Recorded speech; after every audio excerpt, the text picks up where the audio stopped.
भारतीय लोकतंत्र और राजनीति के इतिहास में एक जमाना था जब राजनीति का अर्थ ही समाज सेवा और सामाजिक कार्य था। महात्मा गांधी, जयप्रकाश नारायण, पंडित दीनदयाल उपाध्याय, नानाजी देशमुख जैसे कई दिग्गज राजनेता मूलतः सामाजिक कार्यकर्ता थे। देशभक्ति उनकी प्रेरणा थी, वंचितों का विकास उनका लक्ष्य था और राजनीति उनके लिए लक्ष्य नहीं, मात्र एक उपकरण था। मगर परिस्थितियां बदलीं और सोच में भी परिवर्तन आ गया। राजनीति की उठापटक का दबाव देखते देखते इतना बढ़ गया कि राजनीति से मानो सामाजिक कार्य का नाता ही टूट गया। राजनीति में लोक कारण, विकास कारण और समाज कारण अंतर्निहित है। इस तथ्य का एहसास पुनः एक बार जगाना आवश्यक हो गया है। इस पृष्ठभूमि में भारतीय जनता पार्टी के अध्यक्ष नितिन गडकरी ने अपने पहले ही अध्यक्षीय भाषण में अंत्योदय कार्यक्रम का ऐलान किया। भारतीय जनता पार्टी ने हिंदुस्तान के राजनीति में अपने अस्तित्व के साथ अपनी एक अलग पहचान साबित की है। पंडित दीनदयाल उपाध्याय जी से प्रेरणा लेकर हम सब कार्यकर्ता काम करते हैं। हमको राजनीति नहीं, राष्ट्र नीति करनी है। बृहत्तर राजनीति या लोक नीति करनी है। केवल सत्ता का राजकारण और सत्ता के अंतिम पद पर पहुंचना ये हमारा उद्देश्य नहीं है। पंडित दीनदयाल उपाध्याय जी ने अपने विचार दर्शन में हम सबको प्रेरणा दी है कि समाज से सबसे जो आखिरी व्यक्ति है, जो शोषित है, पीड़ित है, दलित है, जिसके पास रहने के लिए घर नहीं है, जिसके शरीर पर कपड़ा नहीं है और जिसको खाने के लिए रोटी नहीं है, उसको हम भगवान माने और निरंतर उसकी सेवा में कार्यरत रहे। जिस दिन उसको रोटी, कपड़ा और मकान मिलेगा, उसी दिन हमारा सपना पूरा होगा, ऐसा हम समझेंगे और तब तक कार्य करते रहेंगे। यही विचार का भाव उन्होंने अंत्योदय के विचार में हम सबको दिया है। अंत्योदय का शाब्दिक अर्थ है पंक्ति में खड़े अंतिम व्यक्ति को विकास के माध्यम से अग्रिम पंक्ति में लाना। अंत्योदय दर्शन का मूल मंत्र सामाजिक न्याय तथा व्यापक विकास की अवधारणा है। सरल शब्दों में यदि कहें तो अंत्योदय वो कार्यक्रम है जिसके अंतर्गत भारतीय जनता पार्टी चाहती है कि सभी स्तरों पर पार्टी के पदाधिकारी, पार्टी के चुने हुए प्रतिनिधि, पार्टी के प्रत्येक संगठनात्मक इकाई और अंततः पार्टी का प्रत्येक कार्यकर्ता नियमित रूप से सेवा अथवा विकास कार्यों में जुट जाए, जिससे कि समाज के उपेक्षित वर्ग की सहायता हो। हमें इसका स्मरण होना चाहिए कि हमारे सभी शीर्षस्थ नेताओं ने हमेशा रचनात्मक कार्य पर बल दिया है। भारतीय जनता पार्टी में अंत्योदय कार्यक्रम के लिए आज अत्यंत अनुकूल वायुमंडल है। अंत्योदय कार्यक्रम के पीछे जो संकल्पना है, उसका केंद्र बिंदु है कार्यकर्ताओं की सामाजिक संवेदना। इसी संवेदना को जगाते हुए वंचितों और पीड़ितों के दुख दर्द मिटाने हाथ में लिए अन्यान्य कार्यक्रम यानी अंत्योदय के मार्ग पर उठाए गए ताकतवर कदम हैं। गरीब से गरीब भी भूखा ना सोए, इसी चिंता से प्रेरित मध्य प्रदेश के वरिष्ठ कार्यकर्ता और वर्तमान मंत्री कैलाश विजयवर्गीय ने इंदौर शहर में निरंतर अन्नदान का केंद्र बरसों से चलाया है। इंदौर के धनिक तीज त्योहारों के समय और शादी ब्याह के अवसर पर बनाए गए मगर उपयोग में न लाए गए खाद्य पदार्थ कैलाश जी की संस्था को देते हैं और कैलाश जी उसे योजना बनाकर ठीक तरीके से वितरित करते हैं। पेट भर खाने के साथ ही व्यक्ति चाहता है सहारा और सम्मान। हमारे वरिष्ठ नेता और पूर्व केंद्रीय मंत्री राम नाईक कुष्ठ रोगियों का दुख दर्द समझते हुए उनकी समस्याओं का समाधान संसदीय प्रयासों से भी निकालने की कोशिश करते आए हैं। ये कार्य राम नाईक के सेवा भाव और संवेदनशीलता का ही परिचायक है। हमारे समाज के उपेक्षित तबकों में ग्रामीण व गरीब महिलाएं भी शामिल हैं। महाराष्ट्र के शोलापुर में काम कर रही भाजपा की पूर्व नगर पार्षद चंद्रिका भाभी चौहान महिलाओं में उद्यमशीलता जगाने हेतु निरंतर सक्रिय रही हैं। इसी तरह बेसहारा गरीबों को अच्छे खासे घर उपलब्ध कराने का बीड़ा उठाया है रतलाम के भाजपा के कार्यकर्ता चैतन्य कश्यप ने। समाज के पुरुषार्थ को ललकारते हुए उन्होंने गरीबी रेखा के नीचे जीने वाले 84 परिवारों के लिए 100 घर बनाकर अहिंसा ग्राम के रूप में एक नया गांव विकसित किया है। लगातार चौथी बार कर्नाटक से चुने गए युवा सांसद अनंत कुमार हेगड़े ने अपने चुनाव क्षेत्र में सामाजिक कार्य का मजबूत नेटवर्क खड़ा किया है। समाज का जो दुख है, जो दर्द है, उसका समाधान करने के लिए हमें अलग तरीके से काम करना होगा। बस सेवा ही एक माध्यम है। विभिन्न तरीके से समाज के अति उपेक्षित वर्गों की चिंता कर रहे इस सांसद ने नारियल और सुपारी के ऊंचे ऊंचे पेड़ों पर चढ़ने वाले सभी बागबान मजदूरों का बीमा करवाकर उन्हें सुरक्षा कवच प्रदान किया है।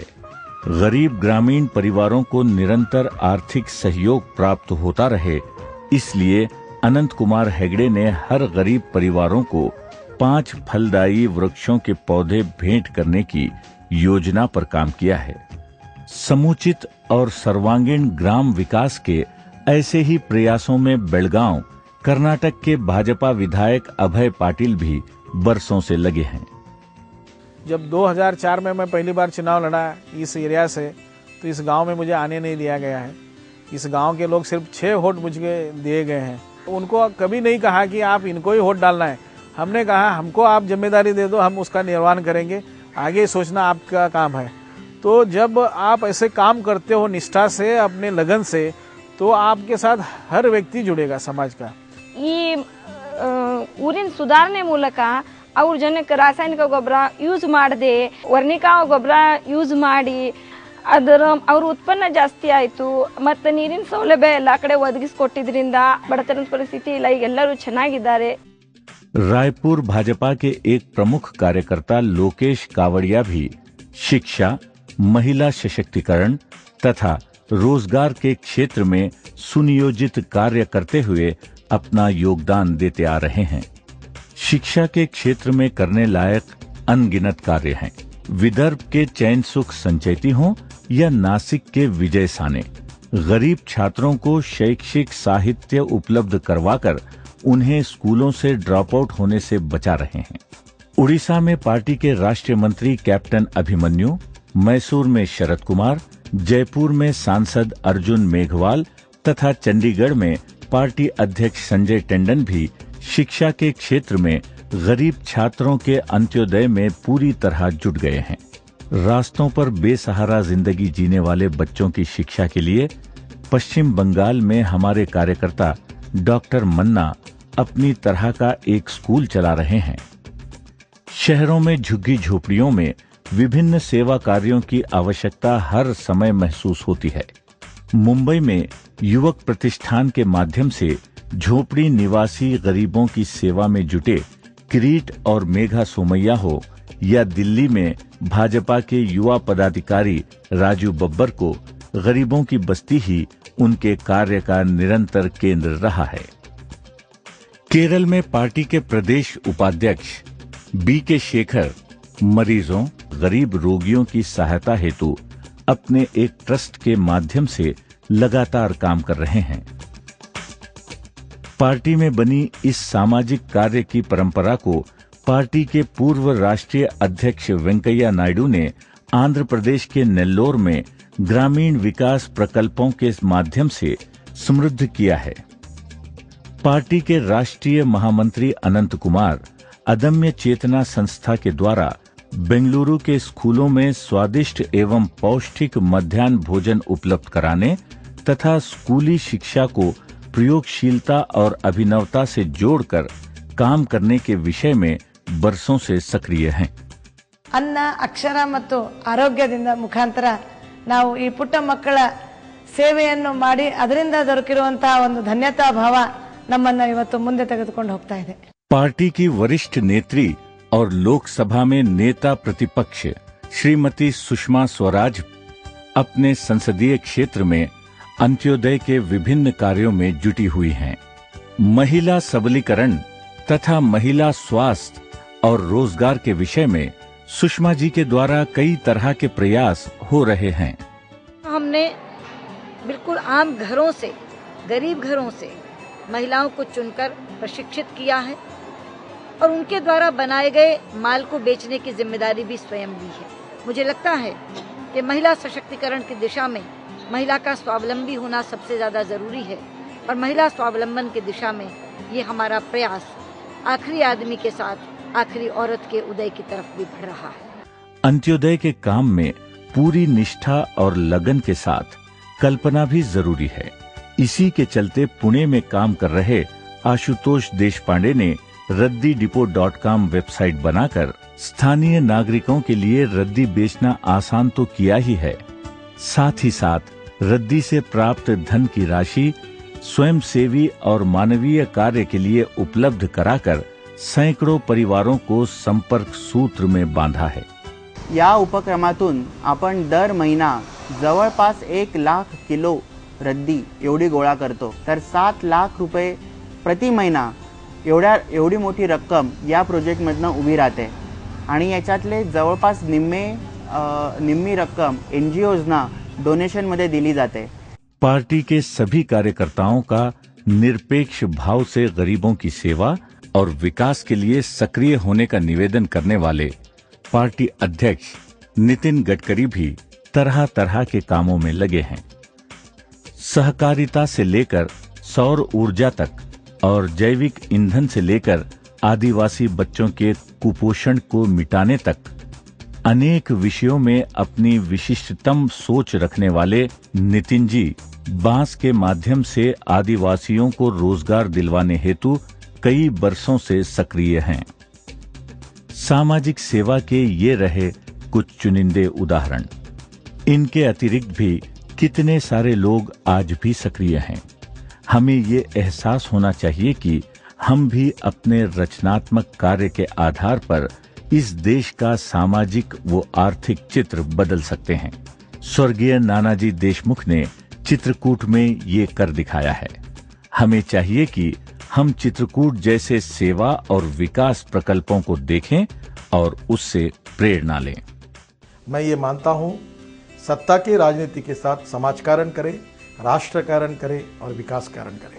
मैं आपसे अपील करता हूँ कि शिक्षा, स्वास्थ्य, रोजगार, ग्रामीण विकास, पर्यावरण ऐसे अनेक क्षेत्र में हम पहल करके विकास के छोटे छोटे कार्यक्रमों को ले सांसद, विधायक और हमारे छोटे बड़े कार्यकर्ता अपने क्षेत्र में एक विकास प्रकल्प और एक सेवा प्रकल्प शुरू करें, ताकि हमारी जो सामाजिक आर्थिक परिवर्तन की जो परिकल्पना है उसको और गतिशील बनाने का मौका हम सबको मिलेगा, जिससे डॉक्टर श्यामा प्रसाद मुखर्जी और पंडित दीनदयाल उपाध्याय जी का सपना हम निश्चित रूप से पूरा कर सकेंगे। चलो हम सब लोग मिलकर उस दिशा से प्रयास करें और निश्चित रूप से कोशिश करें कि हमारे देश को 21वीं सदी की सुखी, समृद्ध और संपन्न और सामर्थ्यशाली हिंदुस्तान को निर्माण को पूरा करने के लिए हम इस अंत्योदय के कार्य को भी विशेष रुचि के साथ करें। यही मैं आपसे अनुरोध करता हूँ। राष्ट्रीय अध्यक्ष नितिन गडकरी जी के माध्यम से समूची भारतीय जनता पार्टी आप सभी से अपील कर रही है कि हम भी ऐसे किसी न किसी प्रकल्प के माध्यम से गरीबों की सेवा तथा विकास के लिए सक्रिय बने। कानूनी परामर्श, अपाहिजों की सेवा, बच्चों के लिए संस्कार केंद्र, महिलाओं के स्वयं सहायता समूह, करियर गाइडेंस के केंद्र, गरीबों के मेडिकल चेकअप के लिए निरंतर कार्य, ऐसे कई काम हम आसानी से कर सकते हैं। बड़े से बड़े अधिकार या पद पर भी हमें शायद जो नहीं मिलेगा वो संतोष हम पाएंगे जब हम किसी अपाहिज, मरीज, भूखे या गरीब व्यक्ति के चेहरे पर एक मुस्कान देखेंगे। ध्यान में रहे, अंत्योदय अंत नहीं है, ये तो एक नई शुरुआत है हमारे सभी के सामाजिक दायित्व को नया उद्गार देने की। आइए हम सभी इस प्रयास में जुट जाएं। चलो जलाएं दीप वहां।